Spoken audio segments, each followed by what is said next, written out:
Yo, what's up? It's your boy E.T. Welcome to another edition of Mass Impact, the educational podcast. Now, look, the reason why I started this, I truly believe that education is the way to close the gap, the wealth gap, the digital divide gap, the opportunity gap.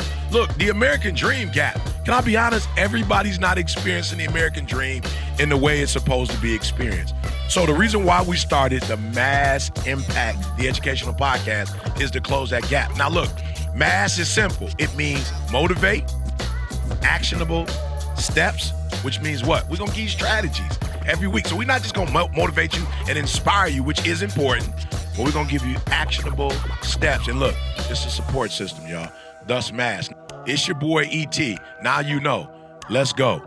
Yo, what's up? What's up? It's your boy E.T., man, Mass Impact. I am so excited to be on this podcast with the crew. It's beginning to look a lot like Christmas. You know, it's May, so that means that some teachers are about to get some reprieve. Students are about to get a little mental and emotional break. Hopefully it's not too much of a break. But yeah, they're about to get a break. So I just want to say to all my educators listening in, hold on. We only have a few more miles to go. Hold on. Yes. Students, hold on. And students, I want to say this to you. Learning never stops, but you're going to get an opportunity in the summer to pretty much learn at your own pace, you know, and learn in your desired way, you know, but don't think for 1 minute that it ends. It doesn't end. It's a different learning beginning. So super excited again, always here to motivate you. That's so important, especially as we get into these last couple of days. It's so important to stay motivated. And as my coach used to say, run through the ribbon, not to the ribbon. So I want to say to all my teachers, run through it. Don't run to it. Run through it. Yeah. Some action items, we're going to give those today. And then more importantly, you know, we're here to support you, especially during the summer. We're going to be doing some very special trainings, virtual training. Hopefully we'll get a chance to see some of you guys in person, just depending on how the summer goes, but we will definitely be putting some information out there for you guys to bite on, to take care of yourself personally and to get ready for the next school year. So with that being said, I got, of course, with me, Katie, I've got Vondell, I got Sam, and we got a special guest for you guys. For those of you who are familiar with CJ, this is one of CJ's graduate student best friends, was best man in his wedding, godfather to Adam's children. And so he comes highly recommended. But I'll let Katie do the formal introduction. Yeah, well, we better just bring him right in, I think. So end of the school year, we are talking mental health, important topic for us all school year long, of course. But right now, as we're talking about the finish line in sight and keeping everybody, students and teachers, healthy. This is the guy that is our expert that's going to come in. And Adam is the CEO and co-founder of What Good Looks Like. And I'll let him tell us a little bit more about his background. But Dr. Adam Downs, we're so happy that you are joining us today to share your expertise. What's up, Adam? What's up? What's happening? What's happening? Thank y'all for inviting me. It's great to be here. Yeah, thanks for being here. So tell everybody a little bit about your background and why did we bring you in for our mental health conversation? Oh man, absolutely. So my background is I do have a clinical PhD. So I'm a licensed clinician and couple and family therapy background. Met the squad at Michigan State. That's where I first met E.T. and CJ and Carl and everybody. I've dedicated my career to mental health, to trying to support particularly young people in the mental health space. So about 4 years ago, I started this company called What Good Looks Like, which is a mental and behavioral health consulting firm, and we consult with universities across the country, and partner with different like student organizations and athletes to work on, giving them resources and to try to reduce stigma around mental health, about being able to ask for help, and to try to get out in front of it. to talk about things and develop some life skills and coping skills before a true mental health problem even arises. So that's the big focus of what we do. It's been quite the journey. Before I started What Good Looks Like, I was a professor and an administrator at the University of Alabama for about 5 years, which was an incredible experience. But I just felt that I could have more of an impact, on my own, like in a kind of in a private third party type relationship. And so I kind of took the leap and did that. And it's been quite a journey, but it's been incredible. So I guess that's why I'm here. Love it. We're so glad you're here. Absolutely. Yeah. I know, Adam, you've been a major support to us, just the squad as a whole. And I guess I just want to say to my teachers just starting off, is that, and you used a term this weekend that I thought was dope. You said, and I think that words are important. And I think sometimes mental health or whatever you want to, call it, has a negative stigma to it. And you said mental fitness. Yeah. You said mental fitness. That really hit me, because I like that. I always want to get in shape. You know what I'm saying? Even when I'm not in shape, I want to get in shape. You know what I'm saying? Like fitness it never has a negative connotation to it. Fitness is, always like, yeah, I need that. I need to get in shape. And so you talked about getting in mental shape, and I thought that was dope. If you could just, if you will, I can talk about my experience with you, CJ's experience, Jalen's experience, but if you don't mind, can you talk about that term for us and why you selected that term?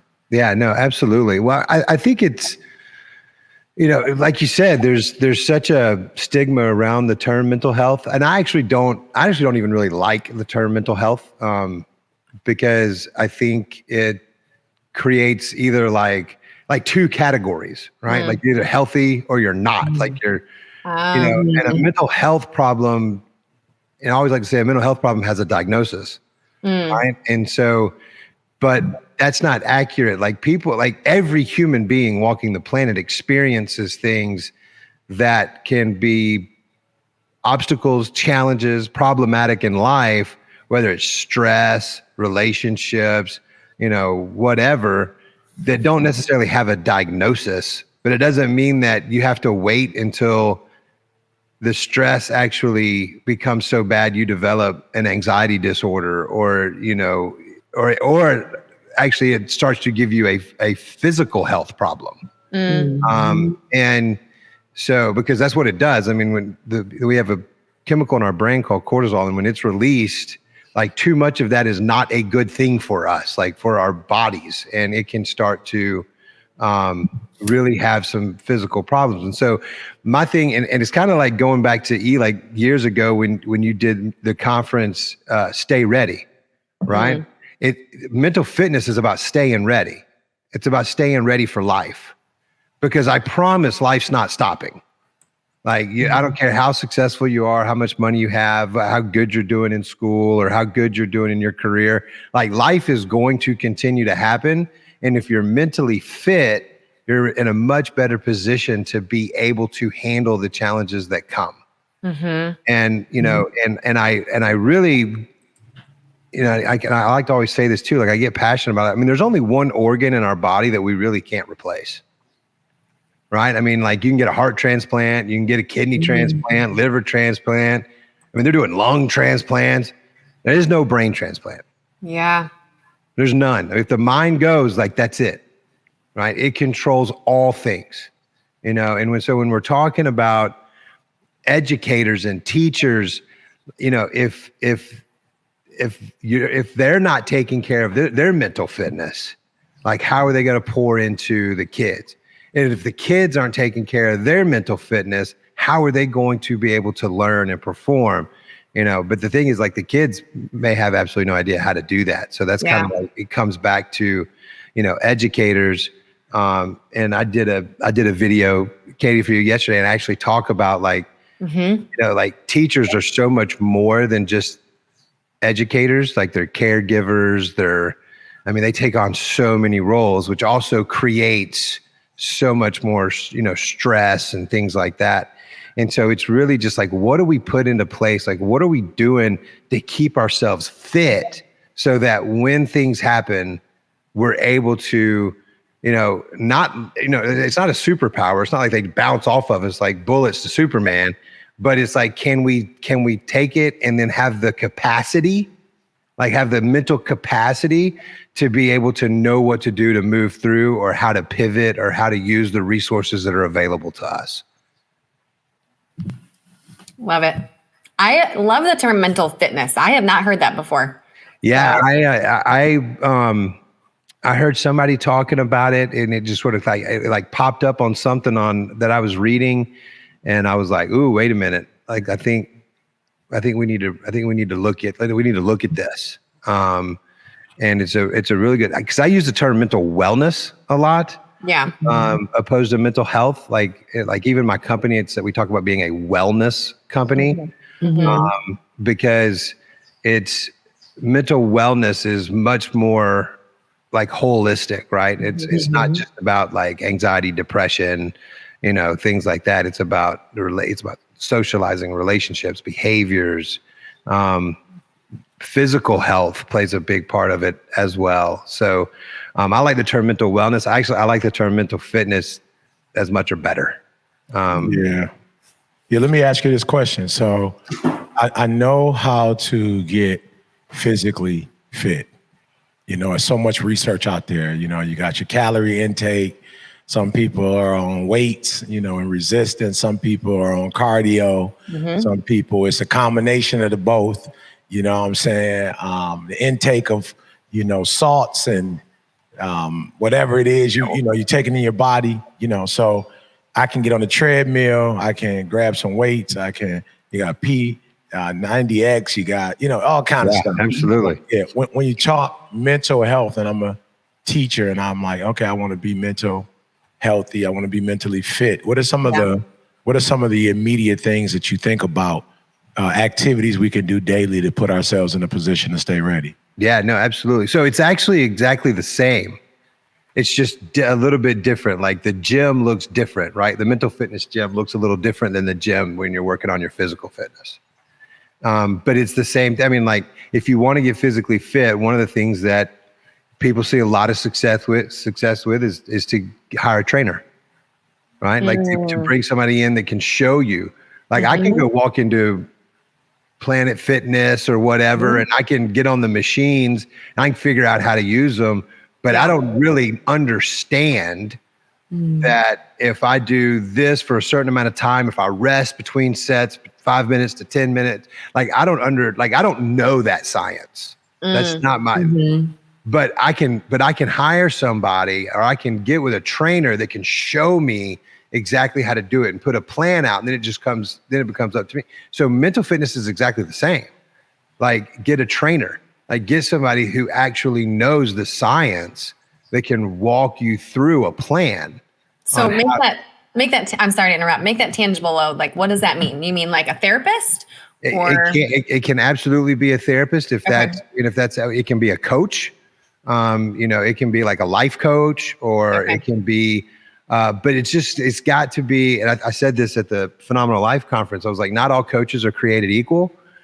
So if you're going to get a coach or even a therapist around this, you just have to make sure that they understand and like that they specialize in what you're trying to do. Right. I mean, it's like, I wouldn't send, my 10-year-old daughter to a therapist that specializes in like geriatric depression. Right. Right. Like I'm going to send my 10-year-old daughter to a therapist that specializes in like child play therapy. Right. Because that's going to be way more effective. Like they understand like so when you're picking your therapist or your coach, it's not just like, oh, hey, I've got a friend that's really, healthy and I'm going to let them walk me through this. Well, no, that'd be like me just picking a friend that, isn't overweight and saying, put me on a workout plan. Like, no, like I need somebody that's like, and they might know too, you know. yeah, they might. But if I'm going to invest in it, like I'm going to invest in somebody that's like got certifications and trainings and like it's their life, right? I mean, this is like their profession, so it's professional. Bringing in somebody that's a professional. So that's a huge one. That's an opportunity, for people to seek out that. There's other things that can be done that can help that. It doesn't have to be, and I don't want to say like, getting a therapist or a clinician is drastic, but there's other things that you can do too. And it's actually in the video that I did yesterday, I talk about this a lot, but like one of the first things that I think that, particularly if we're talking about educators, one of the very first things that they can do is put some focus on yourself. Is really put some focus on yourself. It's very hard to do as an educator. I know it was hard when I was teaching. My wife is an educator. She still teaches full time. She's at the University of Alabama as well. And it's a different environment teaching at a university than it is in K through 12. Yeah. But sometimes not. They still act like they 5. But it's carving out some time and really saying and really like buying into this concept of, if I'm not mentally fit, I can't serve others, and if I don't take care of myself, how in the world am I going to take care of somebody else?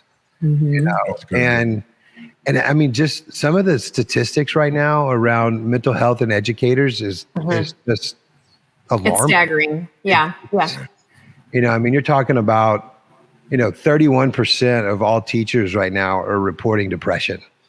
That's twice the average human being out there. You're talking about, I think it's like 75% of teachers report over the past 2 years increased stress at job-related stress. 85% of principals. But here's the kicker. This is the one that blew me away. I mean, I guess it didn't blow me away, but it's the one I wish I hadn't have read. Yeah. Was with all these numbers, 6% of teachers sought counseling. Wow. 6. It's just hard to. I know what a teacher will say. It is hard to find time. Right? But that's all I hear in my head. Teachers, I am with you. Like I know what it's like. So look, the whole time he's talking, that's what I'm thinking is, well, how do I find time for myself? I know, and listen, and that's the one thing. Like I want to, and I hear you because I hear it from my wife. Right. Like I hear my wife coming in and like, we finally get to bed at 9:30 at night after getting, look, I got a 10-year-old and a 5-year-old, and I'll say, we'll be talking and she's just like, when am I going to do that? Like what's the time? And I understand it. And that's why the second big thing, like focusing on yourself, but the other one is like truly learning how to set boundaries. Like really, really set boundaries. And it's setting boundaries so you can focus on yourself, and they don't have to be rigid and unhealthy and rude, but you can very respectfully set some boundaries because we have to take the long view. Like we have to look at, I can't keep doing this. I mean, the burnout rates are insane right now. Yeah. And if they don't set some boundaries and say, this is outside of my scope, or no, I can't do that right now. I mean, that's the biggest thing. I mean, just like personally, like my wife was working on right now, is saying no. And this is the hardest part too. Like the better you are at your job, the harder it becomes. Absolutely. The more that's asked of you. Exactly. Like that's the thing with my wife. And I mean, I'm biased, but she's really, really good at what she does. And so she continues to get asked to be on committees and chair committees and be on, she came home yesterday and was like, yeah, so I'm on this grant now. And I'm like, what? Like, and now I'm going, when? How? Like, where's the time? You know, and it's, you know, you've got to set some boundaries, learn how to say some no's to some things, but understanding it's not, and I think a lot of people struggle with this too, because especially people who are, it's just in their nature to be of service. Yeah. And to give, which is what educators are. It makes it so much harder, like, because it can feel selfish. Yeah. Right. Like, I don't have time to do that. But if I say no to somebody, then, you know, I'm a jerk. Like, I'm selfish because I'm putting myself first. Yeah, that's big. But if you don't, if you don't put yourself first, like, you're not going to be able to continue. And look, the tenacity and the, just the thick skin of educators is unbelievable. I mean, like, I got talking about those staggering numbers, but when asked about continuing on in their work, like a staggering number, like 70% or 75% were like, oh no, I'm absolutely staying at my school. I'm staying with my job. I'm not going anywhere. So like the level of commitment at a personal sacrifice to their own mental health, like the willingness to do that is there. But my challenge to the teachers, like, as much as I commend and like respect that, like it's short-sighted because nobody can keep doing it. Yeah. And then you're going to end up, you know, I was talking to someone who's under a lot of stress in their business life right now, just yesterday. And literally, like, there's a lot, like just a lot of stress going on in their business, and they lost the sight in their right eye. Like, went to the doctors, like all this kind of stuff. They were checking. They're like, no, your eyes are fine. Have you been stressed? Yeah. And they're like, yeah, we're going through a lot at work right now. And it's like, like you can't read out of your right eye because you're so stressed out. Yeah, that's big. That stress thing is, you know, it's no joke. Yeah, I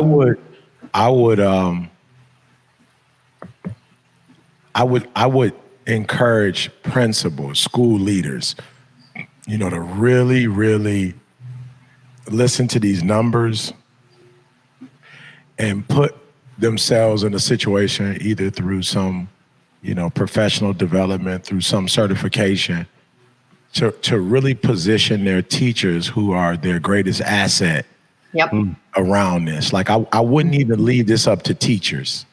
You know, I wouldn't leave it to 100%. Teachers. I was listening to my wife yesterday, and I don't know, Adam. I guess I am. I actually am working with somebody right now on the fitness boy, and you know, he was getting on my nerves a little bit. You know, I explained to him, I was like, look, bro, I'm just being real with you. Like, I'm not that guy. You know what I'm saying? Like, I don't do what I don't want to do. So when I commit to something, I commit to it. Like, you know what I'm saying? If I don't want to do it, I'm not going to do it. Like, I'm not going to do it. You know what I'm saying? If I'm going to do it, I'm going to do it. So you don't need to be texting me 5 times a day and calling me 5 times. Like, I'm good. You know, but my wife was like, you know, you have that trait about you, but she's like, everybody doesn't have that. You know, so she was saying to me yesterday, it's like, yo, there are things that people would do if you mandated it or if you set it up. He's like, they would do it. They just don't, they're not just thinking it like the way you're thinking. And so I would say to my leaders out there, you know, these numbers should not be left to teachers.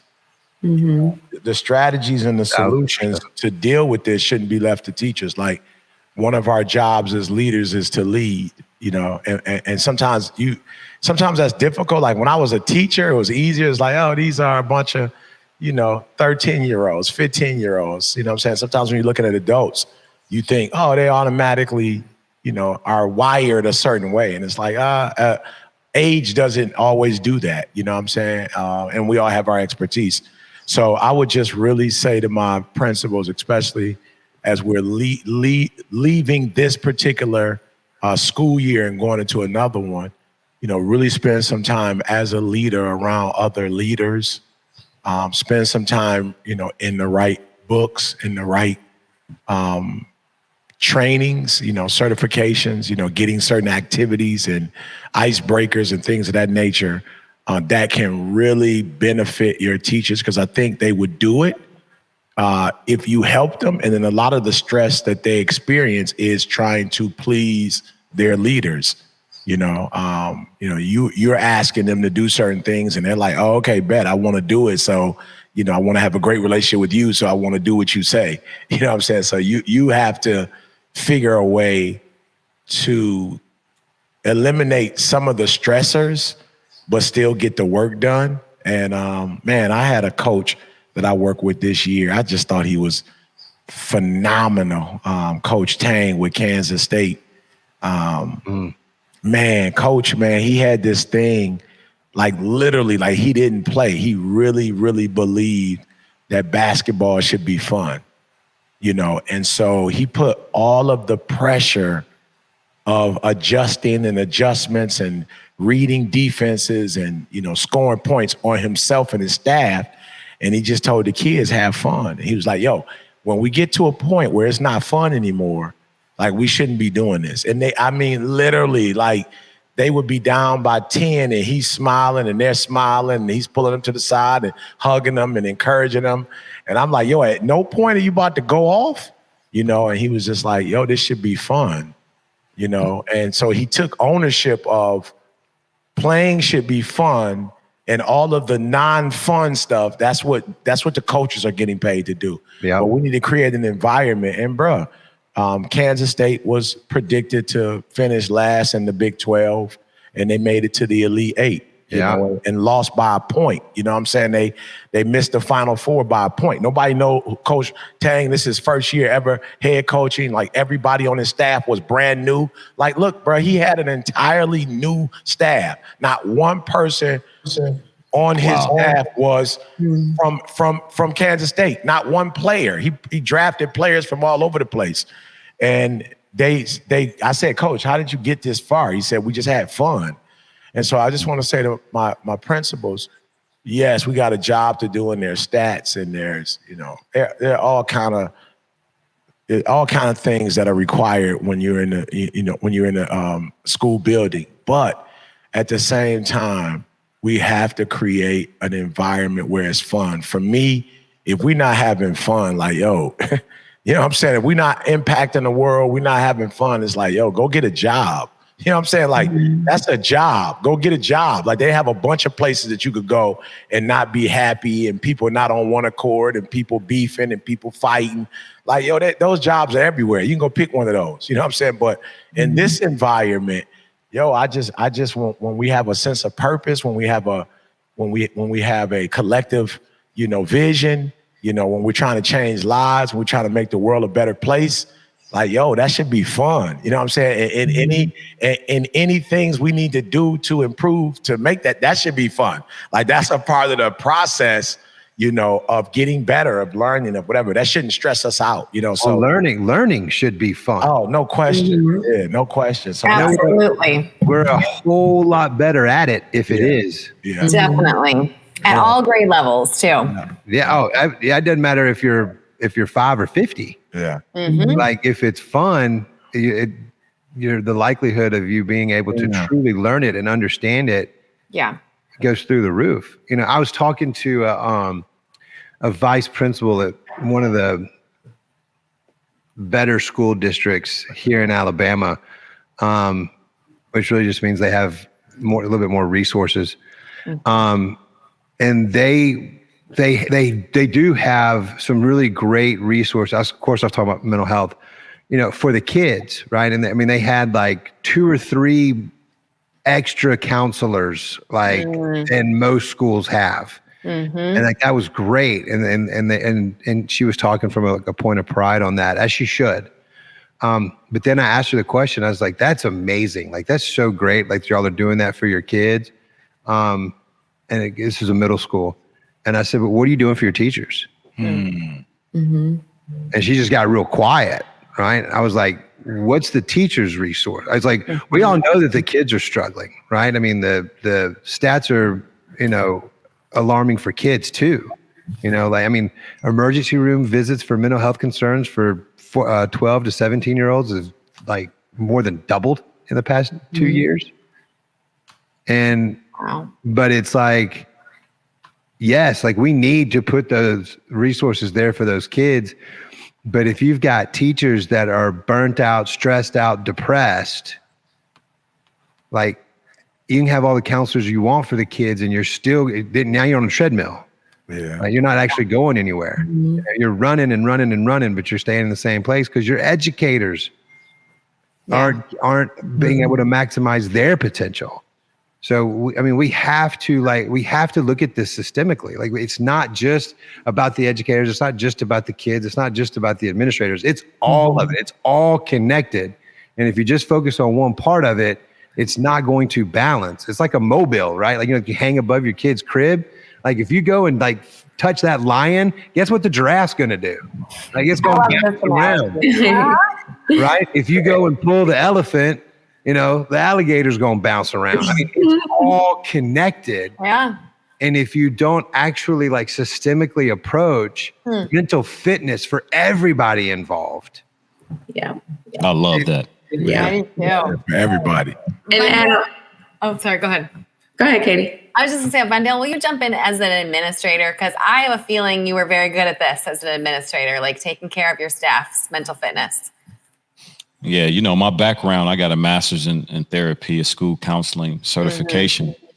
So I'm just thoroughly enjoying everything that you're saying.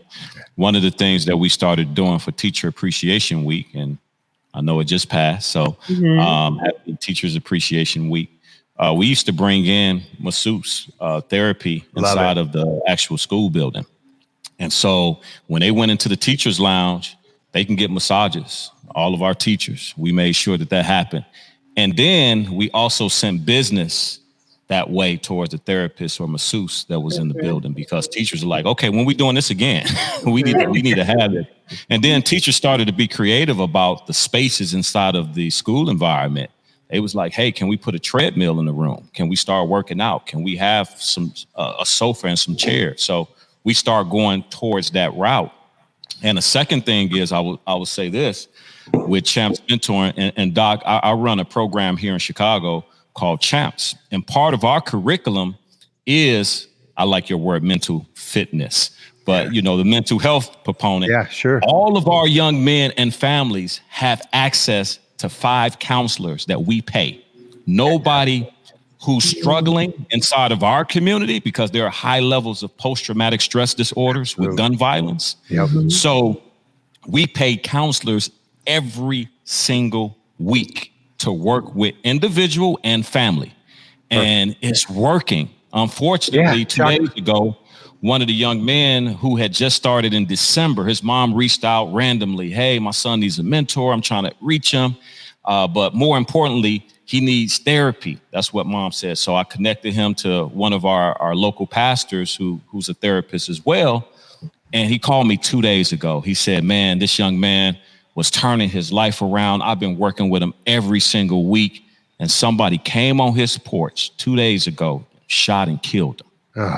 Mom had to go and find her baby on the porch. This 2 days ago. So now we have to double down on her to make sure she's straight and get the support and help. But we try our best to prevent these things. These things continue to happen.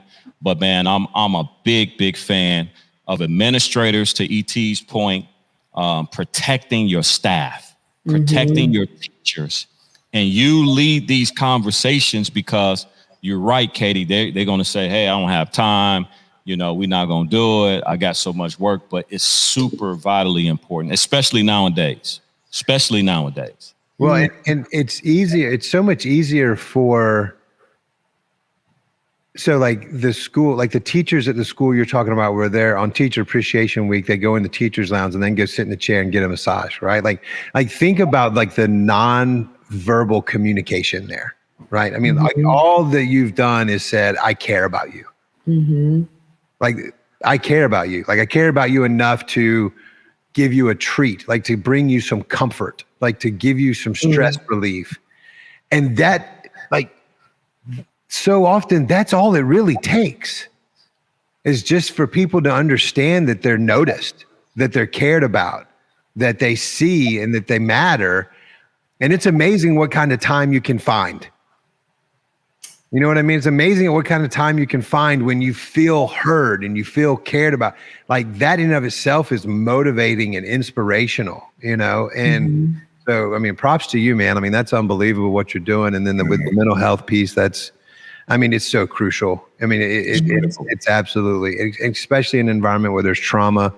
I think what a lot of people that don't, that aren't in the mental health space, don't truly understand is traumatic events actually change your brain chemistry. Yep. They Absolutely. actually rewire the circuits in your brain. Yep. Where like brain imaging will look and brains will respond and neurotransmitters fire differently in a brain that's experienced trauma. And you can actually this isn't a theory. I mean, there's pictures, there's fMRIs that show us what trauma does to the brain. It's not permanent and it can be fixed, but it's got to be done. That's good. It's got to be done professionally. It's got to be done with someone that knows exactly what they're doing and how to do it. Prayers for that mom, that just because her brain chemistry just changed. Yeah, no questions asked. So we're going to do a round robin as we always do. I'll start it off and then throw it to Sam. And Sam, you can throw it to whoever you want to. But I do want to say this as I'm listening today. Of course, mental fitness is the focus, right? That's the focus, mental fitness. And why? We just believe that we're able to maximize our experience when we're fit. It doesn't mean when you're not fit that you can't function, but you function at a higher level when you're fit, right? When you're in shape, whatever that means, right? And so for me, what I think is important, especially for my leadership, is that you cannot manage what you don't measure, right? And so one of the things that I want us to do, whether it's a survey, a questionnaire, whatever that is, if it's you bring all your teachers in a room and have a discussion, or a small sample size that's, going to put you in a position to understand the whole.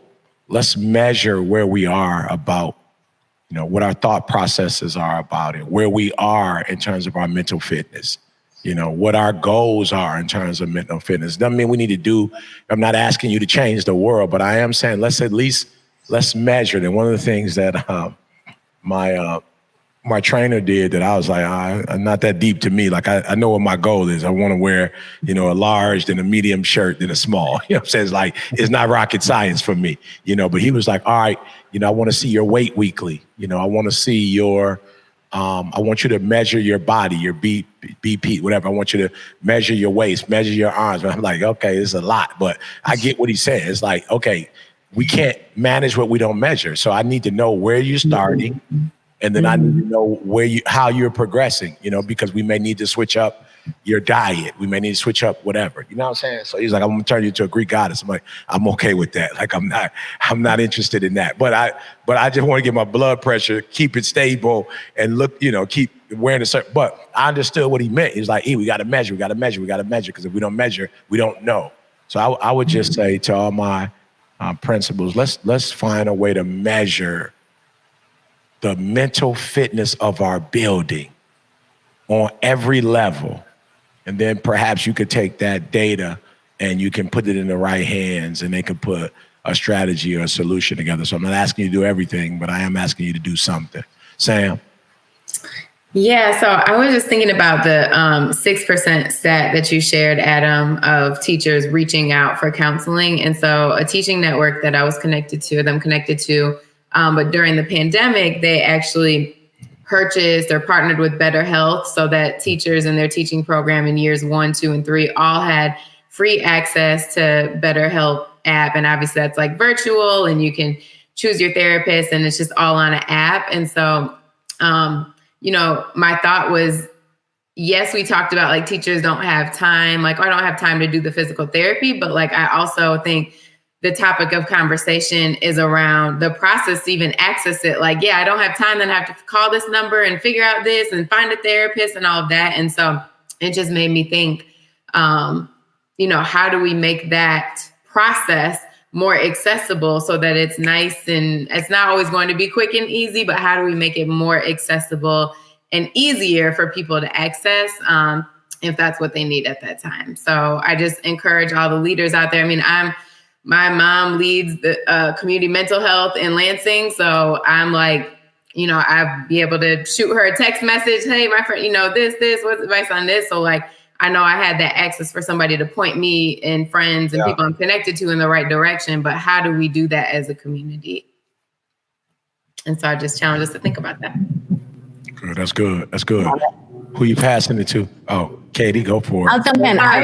I'm just going to say tangible. So as an educator who has felt overwhelmed and like I don't have time, like a couple real quick tangible things that I did that helped me is listening to something positive on your way to and from work. So when your drive.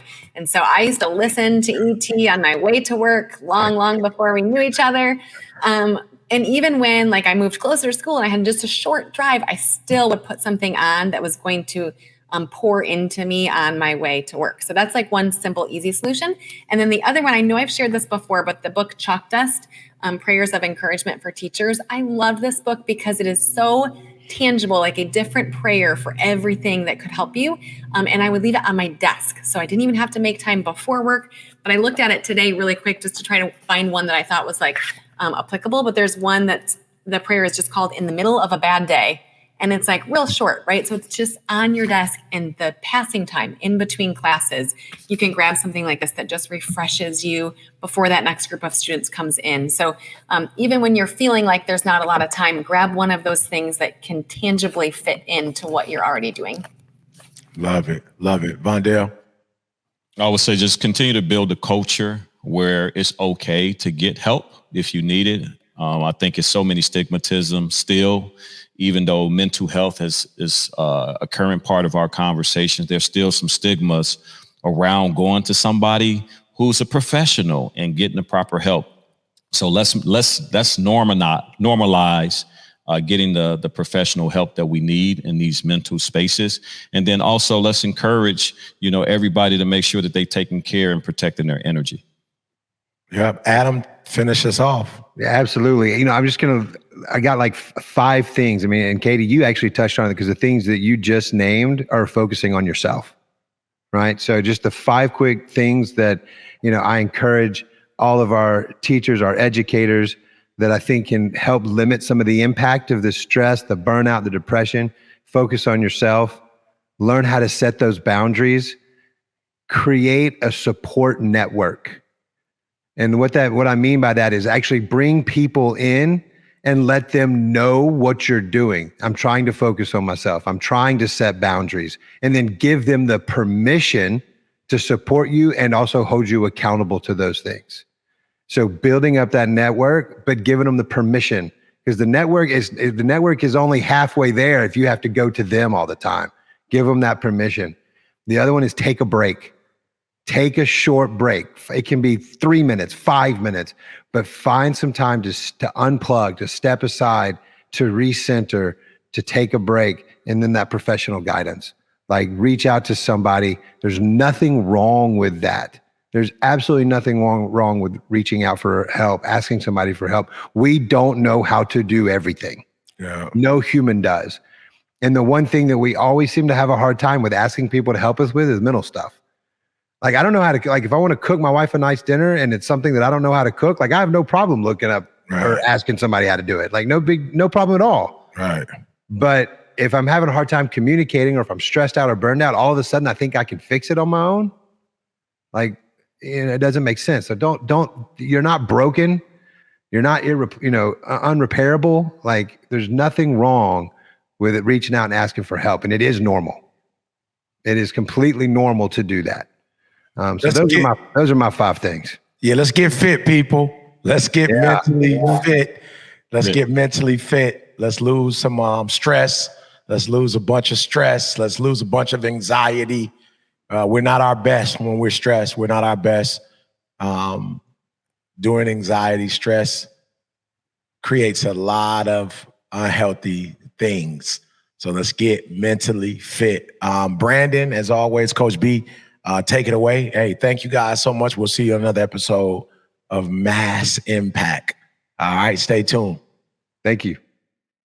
Welcome back, everybody, to another episode of Mass Impact, the education podcast. This is the principal's office, and as you can see, I dressed up today. This is not dressing down. This is dressing up because we are talking about fitness today. But this kind of fitness? No, mental fitness.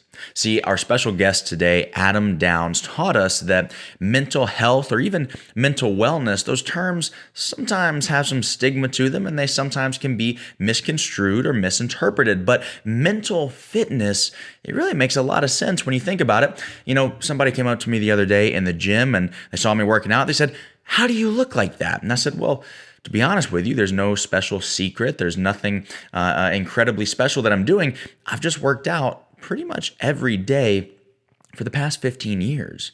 And when you do something that consistently, when you have a maintenance schedule, the same way you'd have a maintenance schedule on the car, you might need a maintenance schedule for your health, for your body, for your physical fitness." I said, "Listen, all I do is stay consistent with my workouts and with my diet and my nutrition every single day. That's my method. That's my formula." And what Adam Downs said is that, you know what? Your mind is exactly the same way. If you want to have good mental fitness, then you need to do something to reduce your stress levels every day. You need to do something to increase your happiness every day. You need to do something to increase your discipline, the level of mental fitness, resilience mentally that you have every single day, right? And if we could just simply get to the point where we're working out our minds the same way that we're working out our bodies, we would be at a place where we are able to contribute so much more, because we've said it once, we've said it so many times, and we're going to continue to say it, but you cannot pour out of an empty cup. And yes, it is our job. Yes, it is our responsibility. And quite frankly, for most of us, it is our calling to pour into those individuals that we work with every single day in our classroom. But we can't pour out of an empty cup. So do me a favor, this week, between this episode and the next episode, work on your mental fitness. Work on the physical fitness too now, that's important. But don't forget about the mental fitness. Do something every single day to give back to yourself, all right?